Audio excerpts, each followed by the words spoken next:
Gribu saprast, kā ir ar to balansēšanu pa fāzēm Victrona gadījumā. Tajā NodeRED algoritmā es esmu pateicis, ka ja akumulātora spriegums ir virs 52,9 volti, tad no sadalas tīkla neņemt un nelādēt akumulātoru. Tātad grid setpoint viņš pasaka 0, bet tālāk skatāmies uz to, kas ienāk no saules. Ja no saules ienāk pa Victronu visiem tiem lādētājiem zem 2 kW, tad projām uz sadalas tīklu nelaižam, un viņš pasaka, ka jāatstāja grid setpoint 0. Bet patēriņš speciālis ieslēdz 3. fāzē siltumsūkni gaiss, 800 vati apmēram tērē, un kas realitātē sanāk, kad saule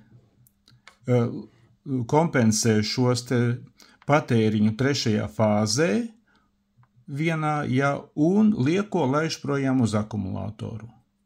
Un uz sadalas tīklu, ja ir pateikts grid setpoint 0, te ap 0 arī plus mīnus mētājās tā jaudā.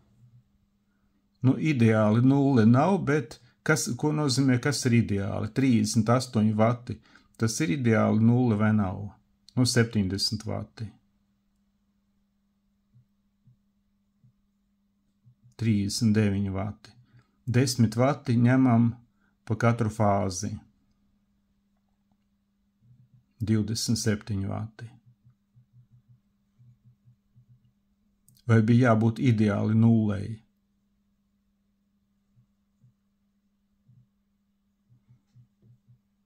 Šī situācija ir vērtējama kā sabalansētas fāzes vai nav. Patēriņš 800 vati. Vienā fāzē. Saule to nokompensē un lieko lādē akumulātoru. Grid setpoint tā arī ap 0 turās. Protams, ka šajā stāvoklī varēja vispār ar relēju nospiest podziņu un atvienoties no sadalas tīkla nost, ja jau tik maz ienāk no saules, bet es speciāli gribēju papētīt, kas notiek ar to fāzu balansēšanu. Bet šai te fāzu balansēšanai ir arī zināma kaitniecība. Victrona gadījumā Victrons lādē akumulātoru, un akumulātoru labi te to vienu fāzi var nokompensēt, bet Fronius invertors, kas taisa maiņspriegumu, viņš speciāli tāpēc, lai nokompensētu to zudumus vienā fāzē, ir spiests lādēt akumulātoru, un no akumulātora atkal mēs taisam augšā konvertējam uz 220 voltiem, lai šos te zudumus vienā fāzē varētu kompensēt. Tad iznāk, ka šī te Fronius gadījumā tāda fāzu balansēšana, tā ir pat enerģijas zaudēšana, kaitniecība.